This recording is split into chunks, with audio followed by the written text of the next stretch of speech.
আমাৰ জীবন যাতে সুখময় হয়, আমাৰ অঞ্চল যাতে উন্নতি হয়, আৰু আমি দাদা ভাই হিচাপে যাতে ভাতৃত্ব মনেৰে থাকিব পাৰে সেইটোকে মই কামনা কৰিলোঁ।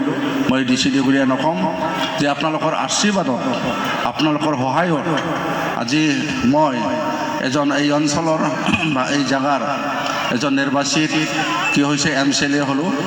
MCLA পোৱাৰ পিছত আৰু আপোনালোকৰ সহায়ত আমাৰ মাননীয় হাগ্ৰামা ছাৰৰ নেতৃত্বত, হাগ্ৰামা ছাৰৰ দয়ত মই আজি অৰ্থাৎ মন্ত্ৰী পাবলৈ সক্ষম হ'লোঁ। তো ইয়াৰ কাৰণে আপোনালোকক সকলোকে মোৰ ফালৰ পৰা মই ধন্যবাদ যাচিছোঁ। তো আৰু মই বেছি দীঘলীয়া নকৰিম। আপোনালোকৰ ইয়াত ধৰ্ম সভা হ'ব, ইয়াত ধৰ্মৰ আলোচনা কৰা হ'ব, বহুত তেনেকুৱা গুৰুত্বপূৰ্ণ আলোচনা কৰা হ'ব। আমাৰ ইছলামৰ কথা ইয়াত আলোচনা কৰা হ'ব, ইছলামৰ বাণীৰ কথা ইয়াত আমাৰ আলোচনা কৰা হ'ব।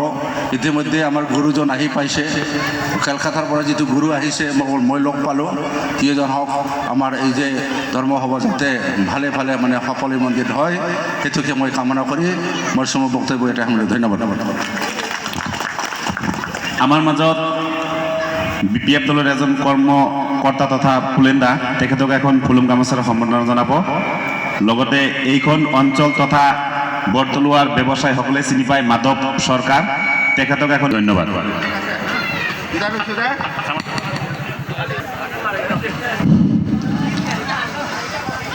যেতিয়া মোক ইয়াত তাতে এই ঘৰত বহাইছিলে তেতিয়া ৰাইজৰ মানুহে কৈছিলে তাতো পকীকৰণ কৰিব লাগে না, পাকা কৰিব লাগে না। তো এইটো মই আপোনালোকক কথা দিলোঁ যে কালিৰ পৰা সেইটো আমাৰ ছাৰ্ভে হ'ব, ইষ্টিমেট বনাব, যিমান সোনকালে পাৰে এইটো দিয়াৰ কাৰণে ব্যৱস্থা কৰা হ'ব। ঠিক আছে, ধন্যবাদ।